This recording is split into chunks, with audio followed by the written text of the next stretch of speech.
Bonjour, bonsoir, bonne nuit. Bienvenue à la chaîne YouTube Vive avec le Créateur ou la vidéo pour sa 57e vidéo. Comme toujours, les passages de la Bible non référés sont tirés de la Bible Louis II, 1910. Dieu, le sujet de cette vidéo aujourd'hui. Connaître Dieu, afin de vivre Dieu, est l'essence même de la raison de l'existence de la création. Dieu créa afin de vivre en relation avec ses créatures. Les premiers fils de Dieu sont des êtres spirituels que l'on appelle communément les anges, qui ont tous été créés en même temps. Ils sont appelés fils de Dieu parce qu'ils ont été créés directement par Dieu et que ce sont tous des mâles. Pour plus de détails à leur sujet, allez voir la série de vidéos de cette chaîne numéro 2 à 5. Ensuite, Dieu créa l'humanité. Il commença par l'Adam universel, à son image, dont il sépara ensuite la femelle, et l'Adam universel devint mâle et femelle. C'est ce que nous voyons dans les textes suivants. Genèse 1, versets 26 à 28. Puis Dieu dit, « Faisons l'homme à notre image, selon notre ressemblance, et qu'il domine sur les poissons de la mer, sur les oiseaux du ciel, sur le bétail, sur toute la terre, et sur tous les reptiles qui rampent sur la terre. » Dieu créa l'homme à son image. Il le créa à l'image de Dieu. Il créa l'homme et la femme.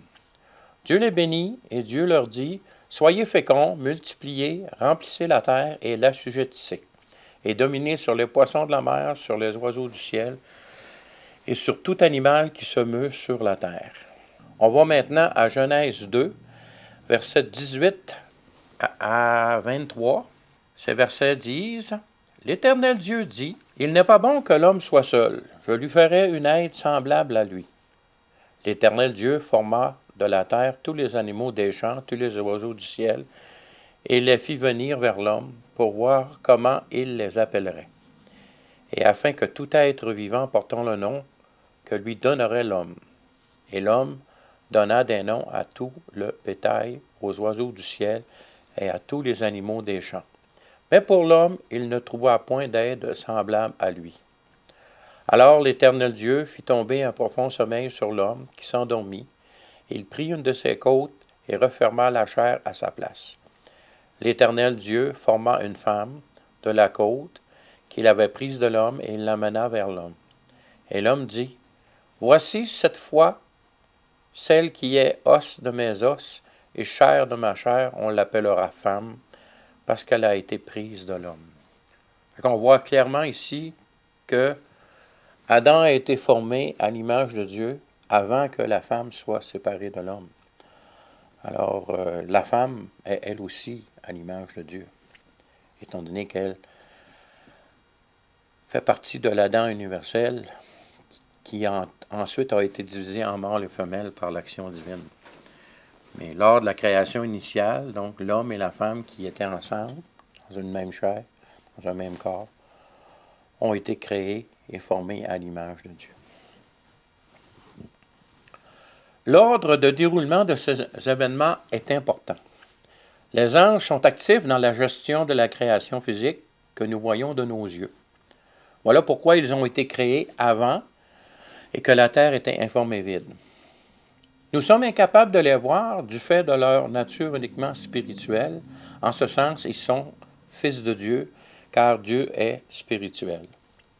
Cependant, ils peuvent, selon la volonté de Dieu, se rendre visibles au monde physique lorsque cela est nécessaire. Voilà pourquoi ils ont été créés en premier et qu'ils ont assisté à l'aménagement de la terre, qui a été créée informe et vide en même temps qu'eux. Lisons dans le livre de Job, chapitre 38, versets 1 à 7.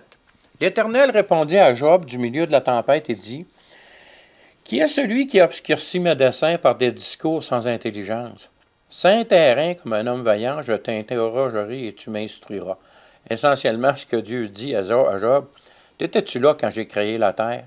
Ça fait que, garde, moi j'étais là, écoute-moi là, arrête d'être insensé puis de croire plein de choses. J'étais là, c'est moi qui l'ai créé. Verset 4 continue. Où étais-tu quand je fondais la terre? Dis-le si tu as de l'intelligence. Qui en a fixé les dimensions? Le sais-tu? Ou qui a étendu sur elle le cordeau? Le cordeau, c'est un instrument de mesure. Sur quoi ces bases sont-elles appuyées? Ou qui en a posé la pierre angulaire? Alors que les étoiles du matin éclataient en chants d'allégresse et que tous les fils de Dieu poussaient des cris de joie. Fait qu'on voit ici que les fils de Dieu, les anges qui ont été créés avant, ont poussé des cris de joie lorsqu'ils ont vu l'action de Dieu, lorsqu'il a aménagé la terre, qui avait été créée informe et vide en même temps qu'eux. Voilà pourquoi la raison que la terre était informe et vide à sa création, c'est pour que les anges puissent assister à son aménagement pour la réception de l'homme.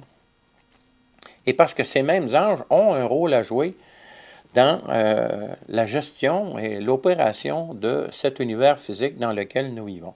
Le livre d'Hébreux dit que les anges doivent adorer le Fils engendré qu'est Jésus, qui est vraiment Dieu fait homme, et qu'ils sont des vents et des esprits au service de Dieu. Voyons ça dans Hébreux 1, versets 5 à 7. Car auquel des anges Dieu a-t-il jamais dit, tu es mon fils, je t'ai engendré aujourd'hui, et encore, je serai pour lui un père, et il sera pour moi un fils. Et lorsqu'il introduit de nouveau dans le monde le premier-né, il dit, voyez-vous, il introduit de nouveau, donc il était là au début, que tous les anges de Dieu l'adorent. De plus, il dit des anges, celui qui a fait de ces anges des vents. Donc on voit ici que c'est vraiment Dieu qui a créé les anges, et ici il les associe aux vents. Puis on voit dans l'Apocalypse, à un moment donné, qu'il y a 4 anges que leur ordre leur est donné de retenir les vents jusqu'à ce que les 144 000 soient scellés de l'esprit du Dieu vivant. Et de ses serviteurs, une flamme de feu. De quel serviteur parle-t-il ici? On peut avoir une discussion là-dessus. Nous sommes ses serviteurs, les anges sont ses serviteurs. Alors, flamme de feu. C'est le sujet d'une autre étude en soi-même. Continuons à Hébreux 1 toujours, mais versets 13 et 14. Et auquel des anges a-t-il jamais dit, assieds-toi à ma droite jusqu'à ce que je fasse de tes ennemis ton marchepied? Ne sont-ils pas tous des esprits au service de Dieu, envoyés pour exercer un ministère en faveur de ceux qui doivent hériter du salut? Ceux qui doivent hériter du salut, c'est ceux qui mettent leur foi en le Créateur pour leur salut, que Jésus-Christ, quand il est venu sur la terre, a accompli parfaitement par son sacrifice sur la croix, sa mort et sa résurrection. Le livre des Jubilés, qui est un livre parabiblique, c'est pas la parole inspirée de Dieu, mais ces détails, des fois, nous aident à boucher les trous dans notre compréhension de le développement de l'univers. Donc, dans le livre de Jubilé, au chapitre 2, verset 2, on peut lire « Car au premier jour, il, c'est Dieu, il créa les cieux qui sont en haut, et la terre, et les eaux, et tous les esprits qui servent face à lui, les anges de la présence, les anges de la sanctification, les anges de l'esprit des vents, et l'ange de l'esprit des nuages. De noirceur, de neige, de grêle et de cristal glacé, les anges des voix du tonnerre et de l'éclair, et les anges des esprits du froid, du chaud, du printemps, d'automne, d'été, et tous les esprits et ces créatures qui sont dans les cieux, sur la terre. Il créa. C'est tiré de la traduction française du livre des Jubilés par Mankamara Yahuda, qui a intitulé le livre des Jubilés ou le livre des secrets des temps, l'édition française, la page 7. Je prends le texte dans l'édition Kindle. Ensuite, Dieu créa l'homme à son image. Cette affirmation est vraiment importante pour notre compréhension de la nature même de notre Créateur. Comme nous avons été créés à l'image de Dieu, il est donc normal que des caractéristiques qui font partie de la nature divine se retrouvent en nous, les humains. Si nous éliminons de l'équation notre nature physique, car Dieu n'est pas physique, c'est lui qui maintient la création physique en place, en existence, mais il n'est pas lui-même physique. Que reste-t-il de notre nature qui peut ressembler à notre Créateur? Certainement, il y a le fait que Dieu est en trois personnes, Père, Fils et Esprit. Comme nous sommes un corps, une âme et un esprit. La présence du Père, du Fils, qui est la parole de Dieu, et de l'Esprit Saint, lors de la création, confirme la complexité de la triple personnalité du seul Dieu unique et vivant qui existe par lui-même de toute éternité. En effet, Genèse 1, versets 1 à 4 nous disent « Au commencement, Dieu créa les cieux et la terre. La terre était informe et vide, il y avait des ténèbres à la surface de l'abîme, et l'Esprit de Dieu se mouvait au-dessus des eaux. » Donc, on voit ici que Dieu créa les cieux et la terre, que la terre a été créée informe et vide. Tous ceux qui enseignent quelque chose de différent de ce que la parole de Dieu dit ici propagent un mensonge. C'est pas plus compliqué que ça. Et l'Esprit de Dieu, on voit que l'Esprit déjà était là. Et au verset 3, on continue. Dieu dit. Si Dieu dit, c'est que sa parole a été mise en action. Donc, Dieu dit que la lumière soit et la lumière fut. Dieu vit que la lumière était bonne. Dieu sépara la lumière d'avec les ténèbres. Jésus est la lumière du monde. Il était là. Il est la parole du monde. Donc, on a le Dieu, le Père, qui est le Créateur, l'Esprit de Dieu, qui est Dieu, action dans le monde spirituel. Et Dieu dit, la parole de Dieu, qui est Christ, qui est la lumière du monde, qui est devenu chair à un moment donné, mais qui était déjà là à la création initiale de l'univers. On peut lire aussi dans Jean 1, versets 1 à 3. Au commencement était la parole, donc Jésus le Christ, et la parole était avec Dieu, et la parole était Dieu. On voit ici encore une affirmation claire. Verset 2, elle était au commencement avec Dieu. Toutes choses ont été faites par elle, et rien de ce qui a été fait n'a été fait sans elle. On voit ici que la parole, tout a été fait par elle, parce que Dieu dit et les choses sont arrivées. Alors, Christ est le Créateur, de concert avec le Père et avec l'Esprit. La complexité de Dieu ne peut qu'être approchée par la foi, elle ne peut pas être comprise parfaitement intellectuellement. Alors que le passage suivant confirme la triple personnalité qui a été donnée aux êtres humains, comme je l'ai mentionné un peu plus haut, allons dans 1 Thessaloniciens, chapitre 5, versets 23 et 24, qui disent « Que le Dieu de paix vous sanctifie lui-même tout entier, et que tout votre être, l'esprit, l'âme et le corps, soient conservés irrépréhensibles lors de l'avènement de notre Seigneur Jésus le Christ. Celui qui vous a appelé est fidèle et c'est lui qui le fera. » Comprenez-vous que notre salut, notre sanctification est obtenue par la foi, mais que c'est l'œuvre de celui qui est fidèle qui le fera, donc qui est Jésus le Christ. Que peut-il y avoir d'autre? Peut-être que le plus important aspect de notre humanité, qui est fait à la ressemblance de Dieu, est que nous sommes des êtres avec une volonté unique à chacun. Notez ici que chaque créature angélique aussi a une unité à chacun, mais qu'ils ont une nature spirituelle, donc ils ne sont pas à l'image de Dieu comme l'homme est, avec son âme, son corps et son esprit. Mais que chaque créature que Dieu a créée sont dotées d'une volonté propre, comme lui-même il est. Car Dieu lui-même est unique dans sa personnalité, avec sa propre volonté, qu'il utilisa pour créer toute chose. Voyons un passage qui affirme clairement cet état des choses, tout en révélant ce qui est nécessaire afin que le but ultime du Créateur se concrétise, soit être réconcilié avec ses créatures dont il a été séparé par la suite de la mauvaise utilisation de leur volonté, des volontés de ces créatures, dont ils ont été dotés par Dieu lui-même pour être conformes à l'image de Dieu lorsqu'ils ont été formés de la terre. Colossiens 1, versets 12 à 20. Rendez grâce au Père qui vous a rendu capable d'avoir part à l'héritage des saints dans la lumière, qui nous a délivrés de la puissance des ténèbres et nous a transformés dans le royaume du Fils de son amour, en qui nous avons la rédemption, la rémission des péchés. Il est l'image du Dieu invisible, le premier-né de toute la création. Car en lui ont été créées toutes les choses qui sont dans les cieux et sur la terre, les visibles, les invisibles, trône, dignité, domination, autorité. Tout a été créé par lui.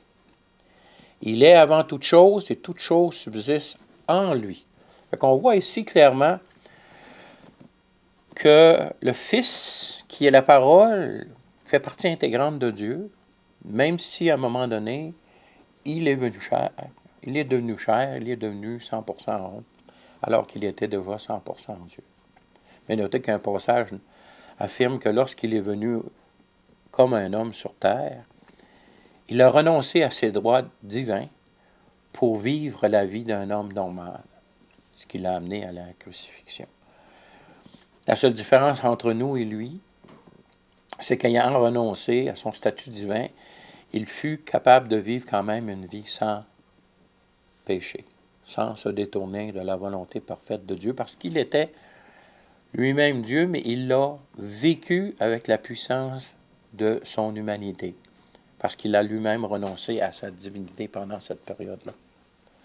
Et on voit aussi qu'il a créé toutes choses, les choses avant toutes choses, et au verset 17, c'est important, il est avant toutes choses, et toutes choses subsistent en lui, donc on voit ici clairement que l'existence des choses qui l'ont été créées subsiste en lui, donc c'est par sa volonté et sa puissance constante que l'univers dans lequel nous sommes existe, qu'elle a été créée et qu'elle existe à chaque minute, à chaque instant qui passe, et même pour l'éternité.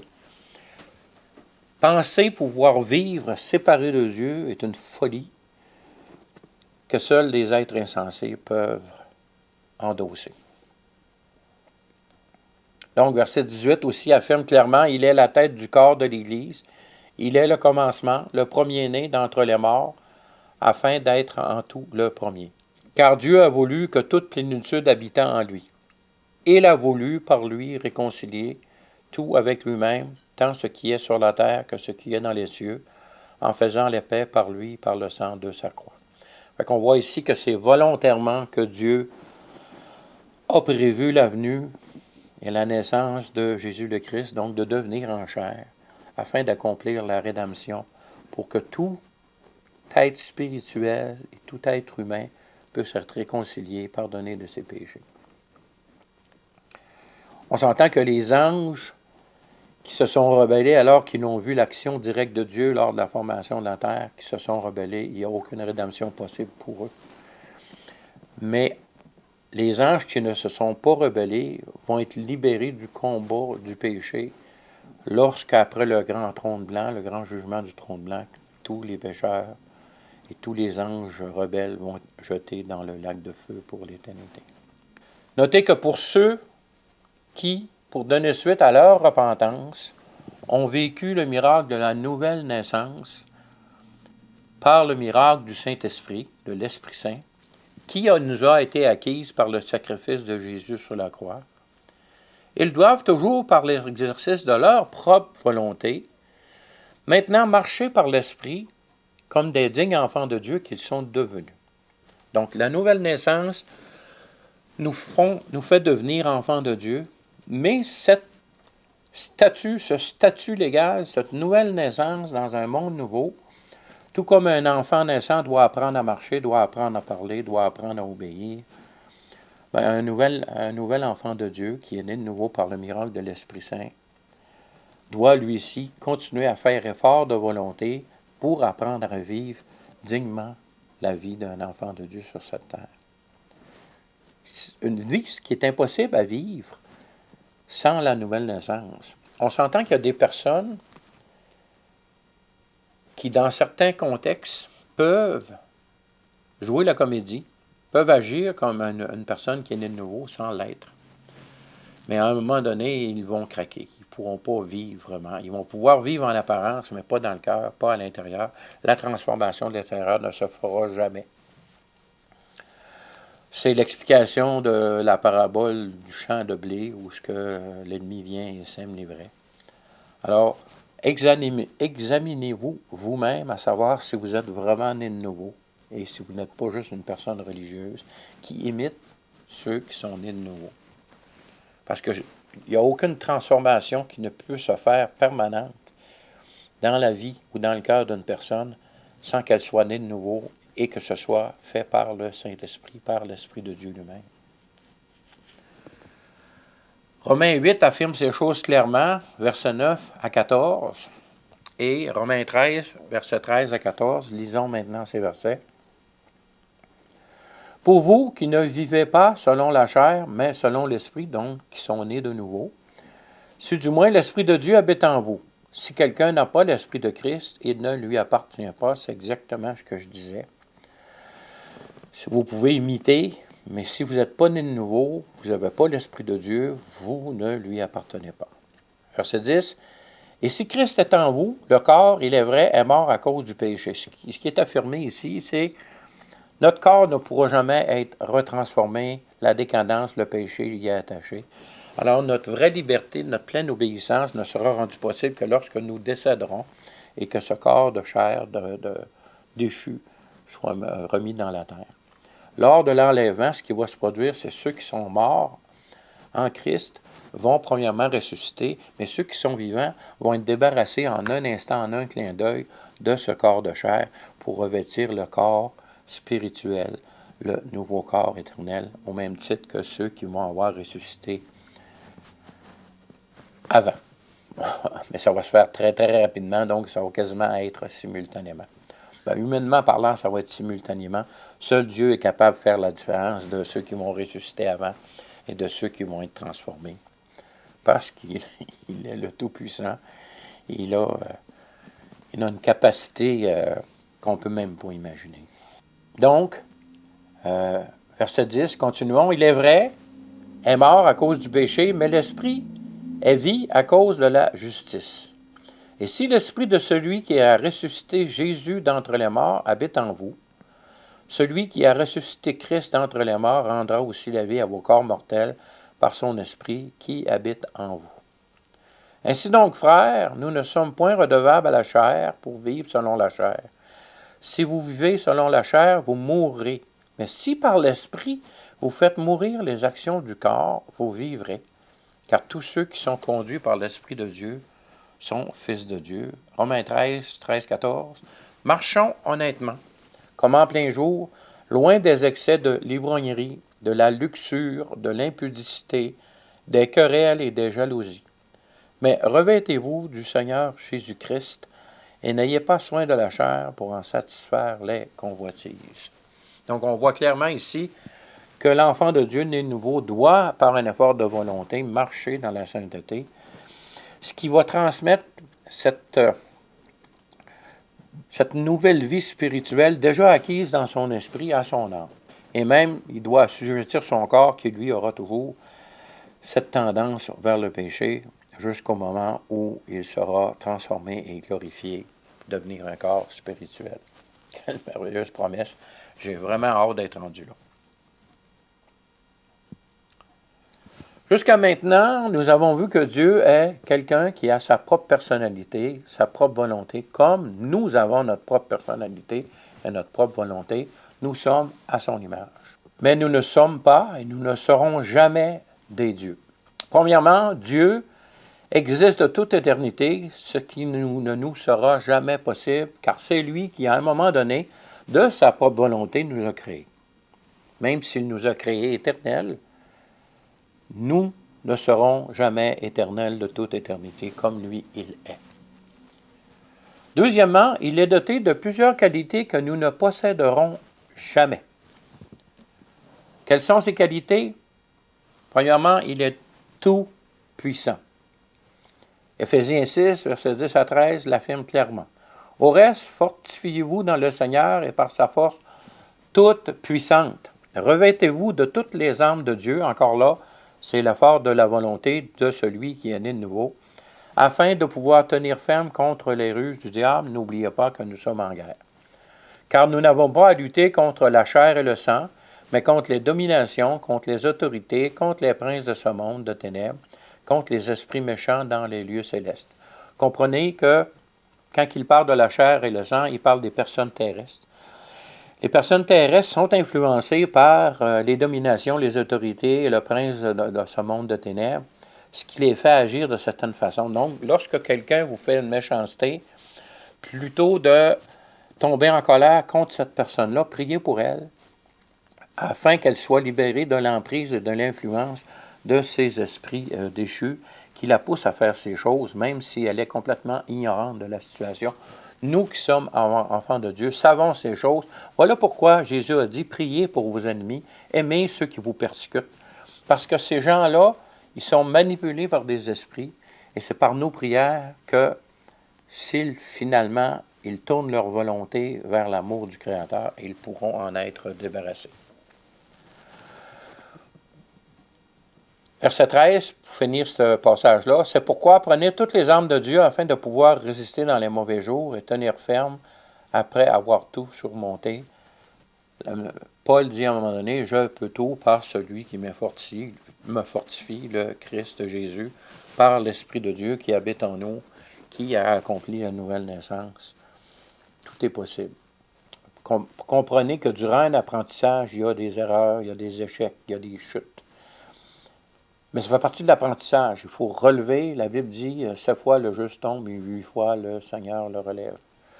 Alors, persévérons dans la foi, dans l'action de Dieu dans nos vies, afin de parvenir à cette vie digne d'un enfant de Dieu sur cette terre et de toucher ainsi ceux qui nous entourent et de les attirer vers ce Dieu d'amour, ce Créateur merveilleux, cet être éternel.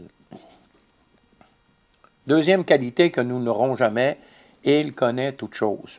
1 Jean 3, versets 18 à 21, nous l'affirme. Petits enfants, n'aimons pas en parole et avec la langue, mais en action et avec vérité. Par là, nous connaîtrons que nous sommes de la vérité et nous rassurerons nos cœurs devant lui. Car si notre cœur nous condamne, Dieu est plus grand que notre cœur et il connaît toutes choses.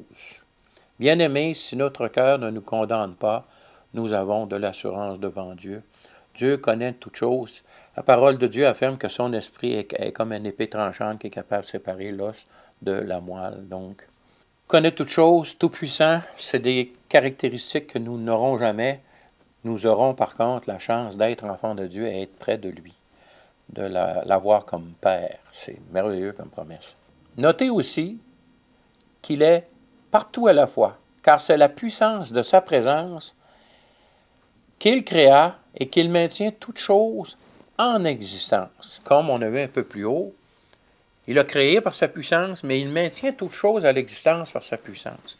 D'où la folie de ceux qui croient qu'ils peuvent vivre sans Dieu. Apocalypse 4, verset 11, nous dit ça clairement. « Tu es digne, notre Seigneur et notre Dieu, de recevoir la gloire, l'honneur et la puissance, car tu as créé toutes choses. C'est par ta volonté qu'elles existent, donc qu'elles sont maintenues en existence, et qu'elles ont été créées. » Donc, c'est volontairement que Dieu a créé, c'est volontairement que Dieu maintient toutes choses en existence, c'est volontairement qu'il a donné l'éternité à ses créatures.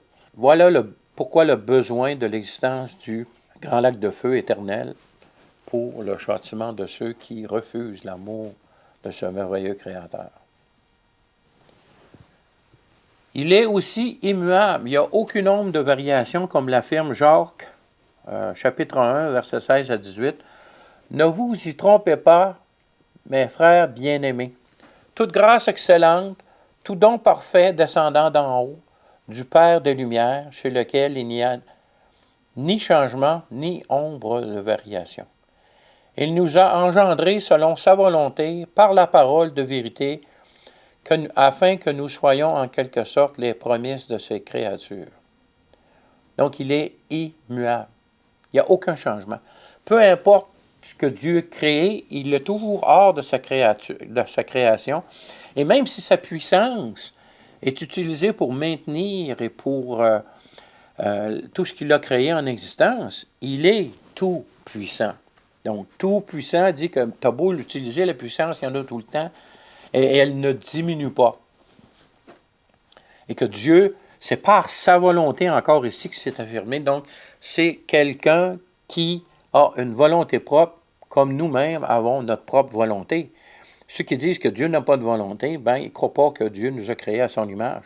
Parce que si une chose qui est claire pour chacun d'entre nous, c'est qu'on a notre propre volonté.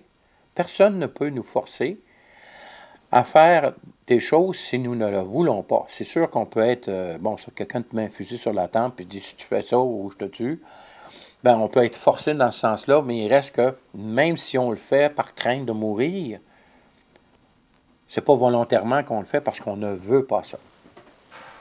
Un peu comme l'enfant de Dieu né de nouveau qui a encore des tendances sur certains péchés, qui n'a pas encore à été chercher la liberté que Dieu lui a déjà acquise dans ce domaine-là. Ben, il tombe, puis il s'en repent, et Dieu pardonne, et éventuellement, il va en être débarrassé. Comprenez-vous que tant qu'on sera dans ce monde-là, la tentation, la chute est toujours possible. La Bible dit clairement, si tu dis que tu n'as pas de péché, tu fais Dieu menteur. Mais lorsqu'on est sauvé, on déteste le péché qu'on commet. Contrairement à ceux qui ne sont pas sauvés, à ceux qui ne sont pas nés de nouveau, eux autres vivent dans le péché comme si c'était tout simplement la normalité, ce qui est en réalité leur normalité à eux.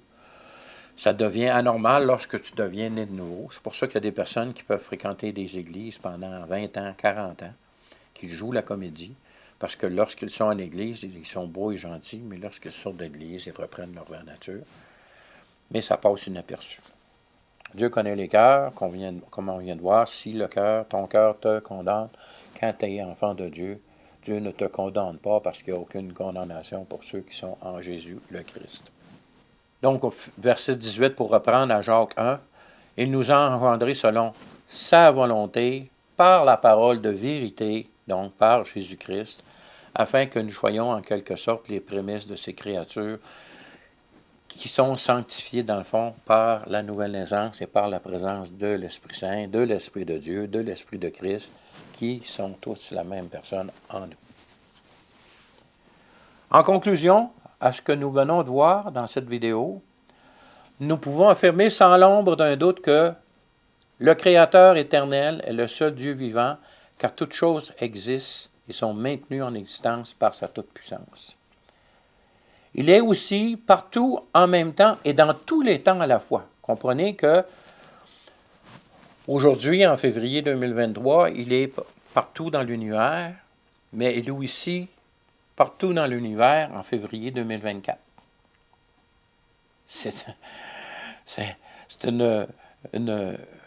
On ne sera jamais comme ça. On est des créatures. On ne sera jamais comme ça. Il est éternel, il est partout, tout le temps. Autant en 1912 qu'en 1847 ou qu'en l'an 30 de l'ère, de notre ère, de l'ère de Jésus-Christ, après Jésus-Christ. C'est quelqu'un de vraiment unique, extraordinaire, merveilleux. C'est Dieu. C'est Dieu.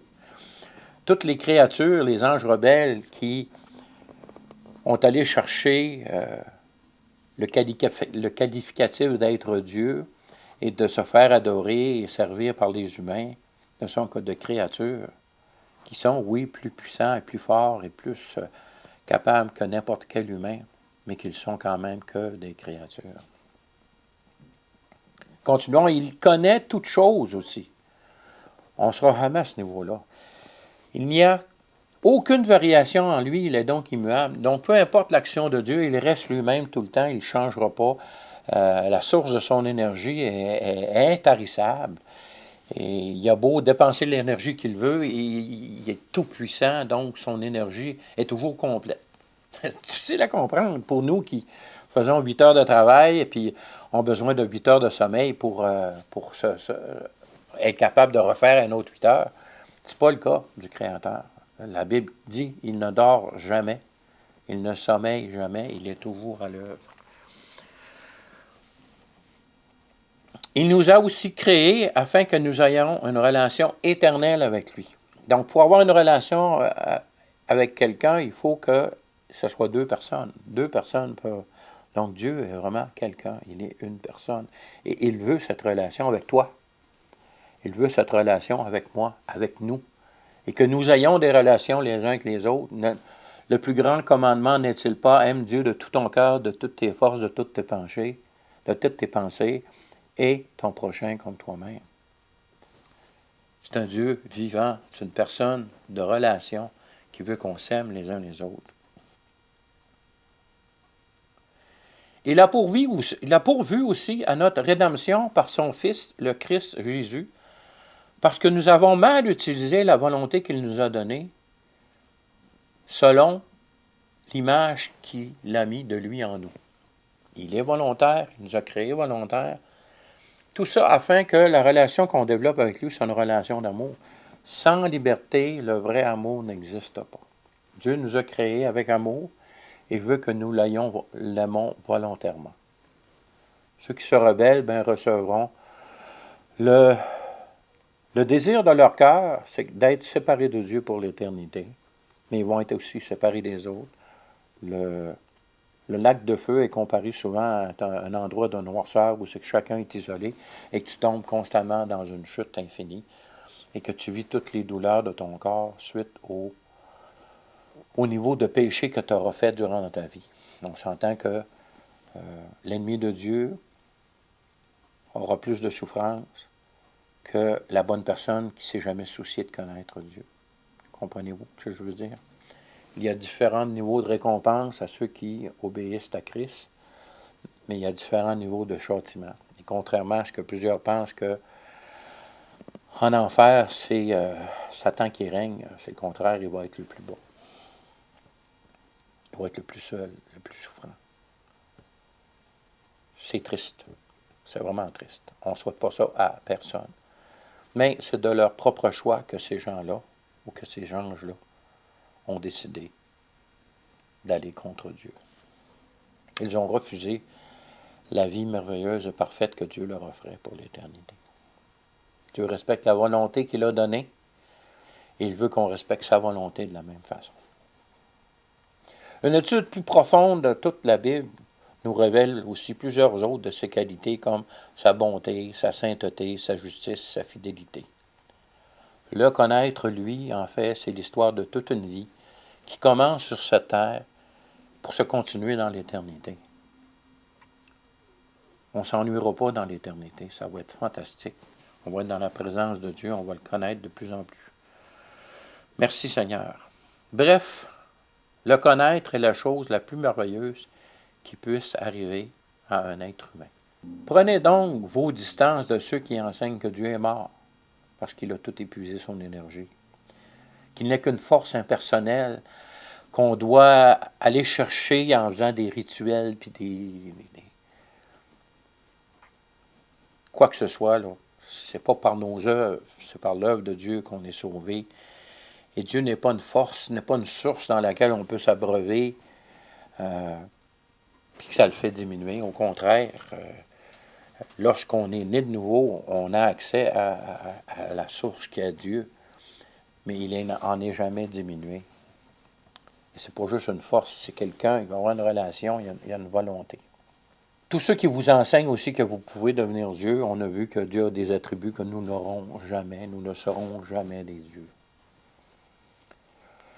Aussi, tous ceux qui enseignent que Dieu peut subir quelques changements, il est immuable, c'est une des caractéristiques de sa condition divine. Et en ce qui concerne Jésus le Christ, plusieurs enseignent que ce n'est pas Dieu fait homme, c'est un enseignant, mais qu'en lui, il a reçu une puissance. Donc, on peut aller chercher cette puissance-là par des rituels, par des... Encore là, tenez-vous loin de ces personnes-là.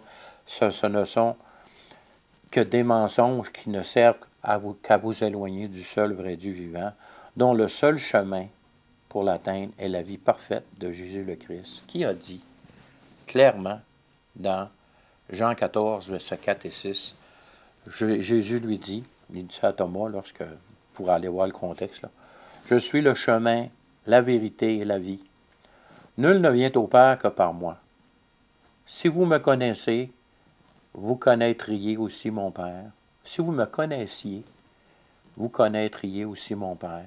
Et dès maintenant, vous le connaissez et vous l'avez vu. Jésus dit ça parce qu'ils connaissent Jésus et qu'ils l'ont vu. Et que celui qui voit Jésus voit le Père. Que le Seigneur vous fasse du bien. Qu'il se révèle à tous ceux qui désirent vivre dans un monde où l'amour du Créateur envers ses créatures est librement exprimé dans la sainteté, dans la justice, pour l'éternité. Sur ce, je vous dis, soyez bénis, à la prochaine, si Dieu le veut.